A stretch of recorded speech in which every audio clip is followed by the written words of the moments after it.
Assalamualaikum warahmatullahi wabarakatuh. Perkenalkan, nama saya Muhammad Fadli Minallah di kelas 11 IPA 1. Pada kesempatan kali ini saya akan menjelaskan dari Bahasa Indonesia kelas 11, yaitu bab yang pertama tentang teks prosedur.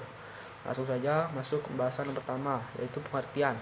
Pengertian teks prosedur. Teks prosedur merupakan suatu teks yang berisi penjelasan mengenai suatu langkah-langkah dalam melakukan suatu kegiatan.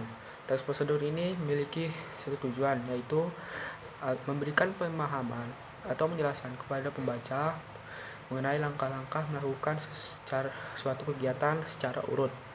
Teks prosedur ini memiliki 3 jenis, yaitu yang pertama teks prosedur sederhana, yaitu teks prosedur yang hanya memiliki 2 atau 3 langkah saja. Yang kedua yaitu teks prosedur protokol, yaitu teks prosedur yang bersifat fleksibel.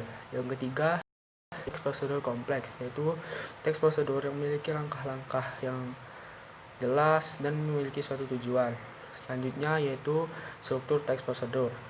Struktur teks prosedur dibagi menjadi 3, yaitu yang pertama tujuan. Tujuan di sini berisi terkait dengan tujuan dilaksanakannya kegiatan pada teks prosedur tersebut. Selanjutnya langkah-langkah. Langkah-langkah di sini berupa tahapan-tahapan yang harus dilakukan demi mendapatkan hasil yang maksimal sesuai dengan tujuan dari teks prosedur. Yang ketiga yaitu penegasan ulang. Penegasan ulang di sini berupa harapan atau manfaat apabila langkah-langkah tersebut dapat dilakukan dengan baik. Selanjutnya yaitu adalah langkah-langkah dalam menyusun suatu teks prosedur. Yang pertama yaitu kita menginventarisasi macam-macam kegiatan yang pernah kita lakukan. Yang kedua yaitu menentukan tema dari kegiatan tersebut. Yang ketiga yaitu membuat kerangka dari topik-topik yang sudah kita peroleh secara garis besar. Yang keempat yaitu mensistemasikan kerangka tersebut menjadi suatu kerangka yang jelas, lengkap, dan benar. Yang kelima yaitu kita mengumpulkan bahan-bahan yang diperlukan.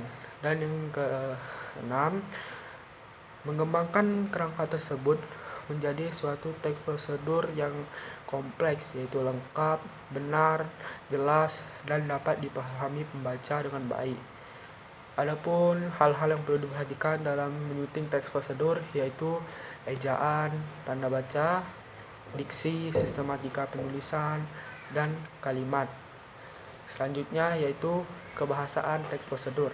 Kebahasan teks prosedur yang pertama yaitu menggunakan kalimat imperatif. Kalimat imperatif di sini adalah kalimat yang berisi suatu perintah. Contohnya adalah tuangkan air tersebut dalam wadah.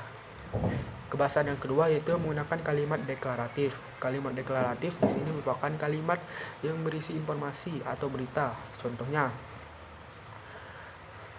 bumbu tersebut akan lebih halus jika kamu menghaluskannya menggunakan blender.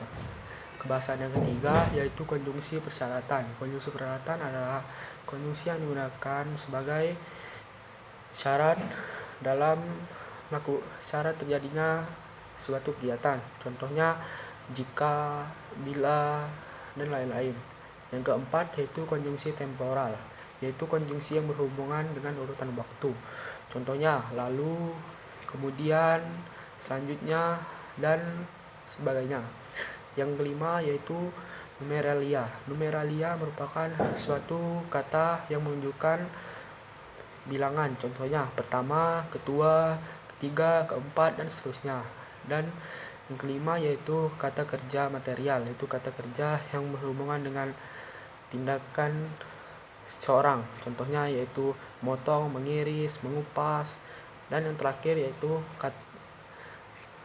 kata verba tingkah laku, yaitu verba yang digunakan bersifat verbal. Contohnya yaitu menyukai, menyetujui, dan lain-lain. Sekian penjelasan dari saya dari bab yang pertama tentang teks prosedur. Assalamualaikum warahmatullahi wabarakatuh.